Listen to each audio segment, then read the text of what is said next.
नमस्कार बंधुगण, आज आम आलोचना करवा पत्र पत्रिका विषय MCQ किछि प्रश्न।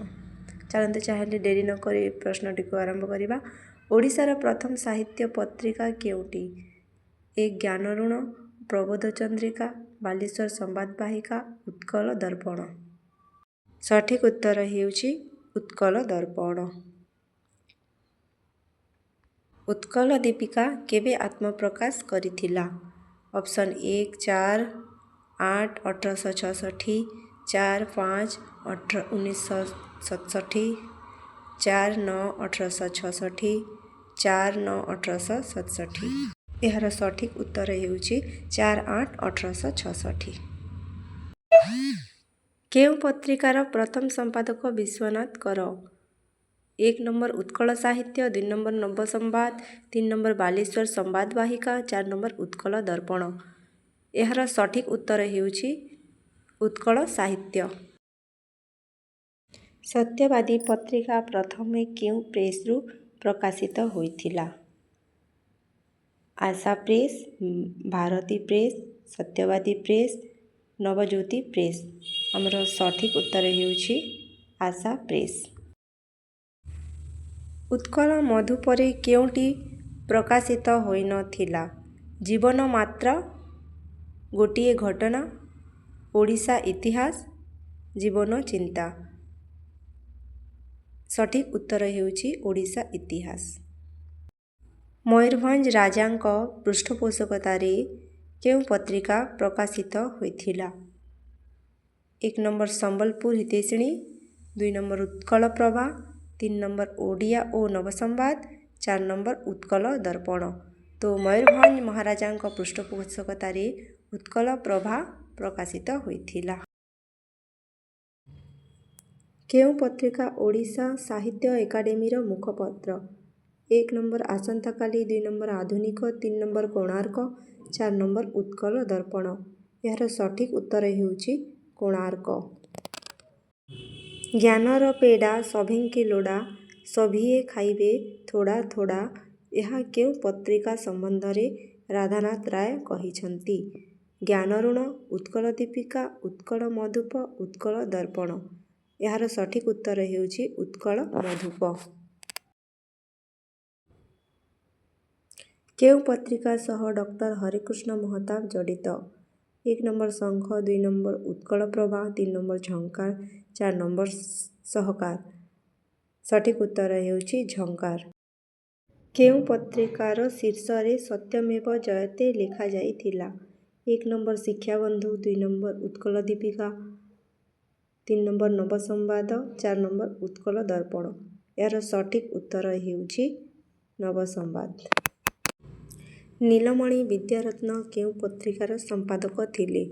1 number Sambalpur Hitaishini, 2 number Utkal Dipika, 3 number Odia ओ नवसंवाद, 4 नंबर उत्कल दर्पण। यार सठिक उत्तर हेउछि संबलपुर हितैषिणी। केउ पत्रिकार प्रथम संपादक ब्रजसुंदर दास?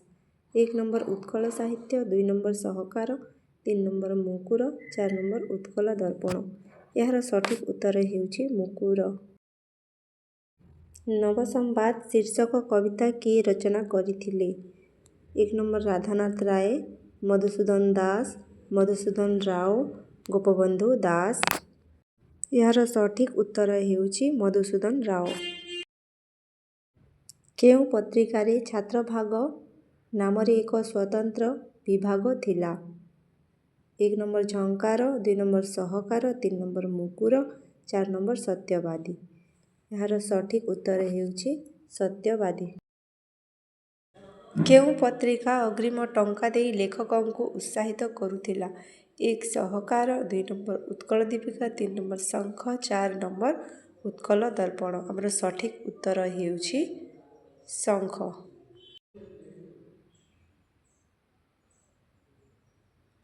संबलपुर हितैषिणी पत्रिकारे निम्नोक्त केउटी प्रकाशित होई नथिला?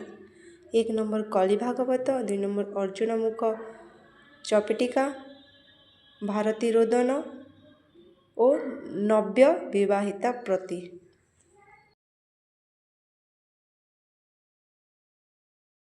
ଉତ୍କଳ ସାହିତ୍ୟ ପତ୍ରିକାରେ କେଉଁଟି ପ୍ରକାଶିତ ହୋଇନଥିଲା? 1. ମଧୁସୂଦନ ରାଉଙ୍କ ଜୀବନ ଚିନ୍ତା 2. ଶ୍ୟାମସୁନ୍ଦର ରାଜଗୁରୁଙ୍କ ଶୂଦ୍ରମୁନି ସାରଳା ଦାସ 3. ମୃତ୍ୟୁଞ୍ଜୟ ରଥଙ୍କ ବ୍ରହ୍ମଜ୍ଞ ମଧୁସୂଦନ 4. ସାଧୁଚରଣ ରାୟଙ୍କ ରାଜଶକ୍ତି ଓ ପ୍ରଜାଶକ୍ତି। ଆମର ସଠିକ୍ ଉତ୍ତର ହେଉଛି ମଧୁସୂଦନ ରାଉଙ୍କ ଜୀବନ ଚିନ୍ତା।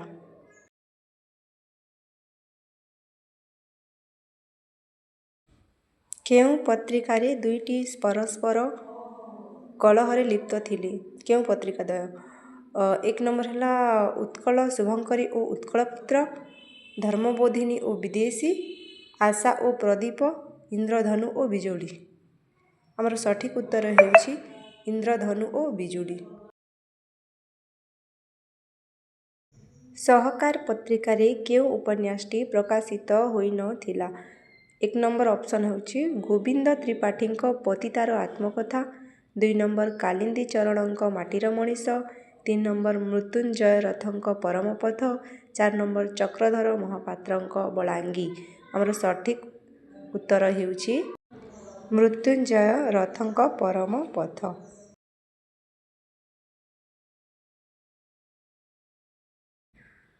ନବଭାରତ ପ୍ରେସ୍ କିଣିବା ନିମନ୍ତେ ଆର୍ଥିକ ସହାୟତା କିଏ କରିଥିଲେ?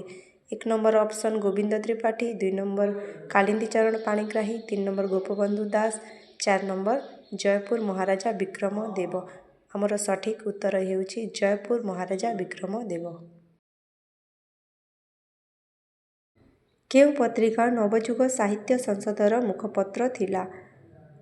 1 number option Sambalpur Hitaishini 2 number ଆଧୁନିକ ପତ୍ରିକା 3 ନମ୍ବର ମୁକର ପତ୍ରିକା 4 ନମ୍ବର ଉତ୍କଳ ଦର୍ପଣ। ଆମର ସଠିକ୍ ଉତ୍ତର ହେଉଛି ଆଧୁନିକ ପତ୍ରିକା।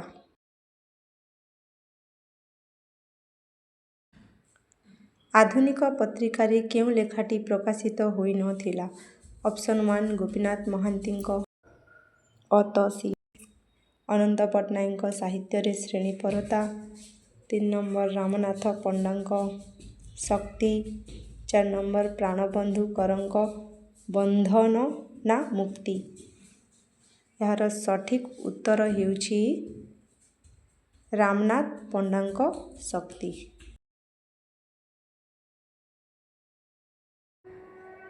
ଊନବିଂଶ ଶତକରେ ପ୍ରକାଶିତ ଅନ୍ୟ କେତେକ ପତ୍ରପତ୍ରିକା ବ୍ରାହ୍ମପତ୍ରିକା 1894 ଉତ୍କଳବନ୍ଧୁ 1896 ଗଞ୍ଜାମ ଓଡ଼ିଆ ହିତବାଦିନୀ 1899 ଆଲୋଚନା 1900। ଭିଡ଼ିଓଟି ଭଲ ଲାଗିଲେ ଲାଇକ୍ ଏବଂ ସବସ୍କ୍ରାଇବ୍ କରନ୍ତୁ। ମୁଁ ଆପଣମାନଙ୍କ ପାଇଁ ଏମିତି SSB NET JRF ଆଉ ଅନ୍ୟ ଓଡ଼ିଆ କମ୍ପିଟେଟିଭ୍ ଏକ୍ଜାମ୍ ମାନଙ୍କ ପାଇଁ ଆହୁରି MCQ ପ୍ରଶ୍ନ ଉତ୍ତର ନେଇକି ଆସିବି। ଧନ୍ୟବାଦ।